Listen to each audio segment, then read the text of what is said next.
Yo guys, iyi ni media breaker, urumva the breaker nkuko bisanzwe. Peace ku bantu bose bakomeje kudushyigikira bakana subscribe kuri channel yacu. Reka tukubwire kuri Knowles none. Knowles wambikanye impeta na producer Clement, nyuma yaho iminsi 100 agahita ko yibaruka. Ubu ngubu hashize amezi asaga 6 yibarutse. Gusa ukwangana ubu ngubu bigaragaza ko yananutse bidasubirwaho.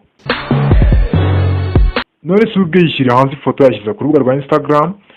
Imugaragaza uko asigaye angana ubu ngubu. Kimwe mu byatunguye abantu bamuzi mbere yuko yibaruka nuko ubu ngubu yananutse kugeza ubwo collab yiwe igaragara mu buryo bufatika.